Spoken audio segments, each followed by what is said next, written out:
وہ گولی کیا پسٹل کی ہے یا ریوالور کی؟ سالیہ نے پوچھا۔ نہیں مس سالیہ، وہ دور مار رائفل کی مخصوص گولی تھی، مشہدی نے جواب دیا۔ اس کا مطلب ہے کہ کہیں دور سے فائر کیا گیا تھا؟ سالیہ نے کہا۔ یس مس سالیہ، آپ کا تجزیہ درست ہو سکتا ہے۔ مشہدی نے کہا۔ کیا آپ مجھے وہ اسپاٹ دکھا سکتے ہیں جہاں ایکسیڈنٹ ہوا ہے، اگر آپ کے پاس وقت ہو تو؟ سالیہ نے کہا۔ ہاں کیوں نہیں، لیکن آپ وہاں کیا دیکھیں گی؟ مشہدی نے قدرے حیرت بھرے لہجے میں کہا۔ سالیہ کا تعلق کسی سرکاری ایجنسی سے ہے، اس لیے تم اسے بھی پولیس آفیسر ہی سمجھو، نازیہ نے کہا تو مشہدی مسکرا دیا۔ اچھا ویری گڈ، آئیے، مشہدی نے کہا تو سالیہ نے ویٹر کو بلا کر اسے بل ادا کیا اور پھر وہ سب ہوٹل سے باہر آ گئے۔ مشہدی کی اپنی کار تھی جبکہ سالیہ نازیہ کی کار میں آئی تھی۔ اس کی اپنی کار وہیں رہائشی پلازا کی پارکنگ میں کھڑی تھی۔ تھوڑی دیر بعد دونوں کاریں آگے پیچھے دوڑتی ہوئی آگے بڑھی چلی جا رہی تھیں۔ مشہدی کی کار آگے تھی جبکہ نازیہ اور سالیہ کی کار اس کے عقب میں بڑھی چلی جا رہی تھی۔ تم وہاں جا کر کرو گی کیا؟ نازیہ نے سالیہ سے پوچھا تو سائیڈ سیٹ پر بیٹھی ہوئی تھی۔ میں چیک کرنا چاہتی ہوں کہ اگر واقعی گولی چلائی گئی ہے تو کہاں سے چلائی گئی ہے، یہ معلوم ہو جائے گا کہ گولی کہاں سے چلائی گئی ہے، سالیہ نے کہا تو نازیہ چونک پڑی۔ کیسے معلوم کرو گی، ذرا تفصیل سے سمجھاؤ، میری سمجھ میں تو تمہاری بات نہیں آئی، نازیہ نے منہ بناتے ہوئے کہا۔ دیکھو، جہاں سے گولی چلائی گئی ہوگی وہاں سے کار کا فاصلہ، کار کی رفتار اور گولی کی رفتار، اس کے ساتھ ساتھ گولی کا رخ اور سمت، یہ سب چیزیں چیک کی جائیں تو آسانی سے اس جگہ کا تعین کیا جا سکتا ہے جہاں سے گولی چلائی گئی ہوگی، سالیہ نے تفصیل سے سمجھاتے ہوئے کہا۔ حیرت ہے، تم تو اس سبجیکٹ پر مہارت رکھتی ہو، ویری گڈ، نازیہ نے حیرت بھرے لہجے میں کہا تو سالیہ بے اختیار ہنس پڑی۔ ہمیں اس کی باقاعدہ ٹریننگ بھی دی جاتی ہے اور اس کے ساتھ ساتھ ہمیں یہ سکھایا جاتا ہے کہ ہمارا ذہن ہر معاملے کے ہر رخ کا خود بخود تجزیہ بھی کرے، سالیہ نے کہا۔ کیا تمہارا تعلق ملٹری انٹیلیجنس سے ہے؟ نازیہ نے کہا۔ ارے نہیں، ملٹری انٹیلیجنس والے اس طرح سڑکوں پہ مارے نہیں پھرتے، سالیہ نے مسکراتے ہوئے کہا۔ تو پھر کون سی ایجنسی ہے؟ نازیہ نے پوچھا۔ ABC سمجھو، ہم نے حلف دیا ہے کہ ہم اس بارے میں کچھ نہیں بتائیں گے، سالیہ نے جواب دیا۔ کیا تم مجھے اس ایجنسی میں شامل کرا سکتی ہو؟ نازیہ نے کہا تو سالیہ بے اختیار ہنس پڑی۔ جو کام تم کر رہی ہو وہ زیادہ اچھا ہے، یہاں تو جان کے لالے پڑ جاتے ہیں اور اس ایجنسی میں شرکت آسانی سے ہو ہی نہیں سکتی، سالیہ نے ٹالنے والے انداز میں کہا۔ اسی لمحے آگے جانے والی مشہدی کی کار نے رکنے کا کاشن دینا شروع کر دیا تو نازیہ نے کار کی رفتار کم کر دی اور پھر ایک سائیڈ پر کار روک کر وہ دونوں نیچے اتر آئیں۔ وہ دیکھیے سامنے دیوار، اس سے ٹکرائی تھی کار، مشہدی نے اشارہ کرتے ہوئے کہا تو نازیہ اور سالیہ نے دیکھا کہ وہاں سے ملبہ تو اٹھایا گیا تھا لیکن وہاں اس خوفناک حادثے کے نشانات بہرحال موجود تھے۔ رانا فاروق کی کار کہاں سے مڑی ہوگی اور اس دیوار سے آ کر ٹکرائی ہوگی، سالیہ نے ادھر ادھر دیکھتے ہوئے کہا۔ عینی شاہد کے مطابق وہ سامنے کھمبے کے قریب سے یکلخت مڑی اور یہاں آ کر پوری قوت سے ٹکرا گئی، مشہدی نے ایک بار پھر اشارہ کرتے ہوئے کہا تو سالیہ اس کھمبے کے سامنے پہنچ کر رک گئی۔ نازیہ اور مشہدی بھی اس کے ساتھ تھے۔ سڑک کی دوسری سائیڈ پر عمارتیں تھیں جن کی کھڑکیاں سڑک کی طرف نظر آ رہی تھیں۔ آپ نے پوسٹ مارٹم رپورٹ پڑھی تھی؟ سالیہ نے مشہدی سے پوچھا۔ یس مس، مشہدی نے جواب دیا۔ اس میں زخم کا رخ اور گولی کی سمت کا تعین کیا گیا ہوگا، وہ کیا تھا؟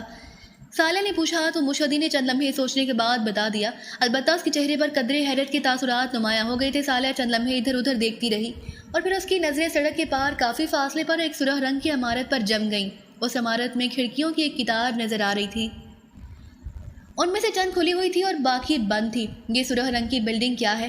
سالیہ نے مشہدی سے پوچھا۔ ہوٹل ریڈ سٹار ہے، سیاحوں کا پسندیدہ ہوٹل ہے کیونکہ یہاں ہر قسم کا نشہ بھی آسانی سے مل جاتا ہے اور ہوٹل بھی نسبتاً دوسرے ہوٹلوں سے سستا ہے، مشہدی نے جواب دیتے ہوئے کہا۔ ٹھیک ہے، شکریہ، سالیہ نے کہا اور پھر نازیہ کی طرف مڑی۔ آؤ چلیں، سالیہ نے کہا۔ مجھے اجازت ہے، مشہدی نے کہا تو سالیہ اور نازیہ دونوں نے اس کا شکریہ ادا کیا اور وہ کار میں بیٹھ کر واپس چلا گیا۔ میرا خیال ہے کہ تم صرف مشہدی کو واپس بھیجنا چاہتی تھی، خود تم نے کہاں جانا ہے؟ نازیہ نے پوچھا۔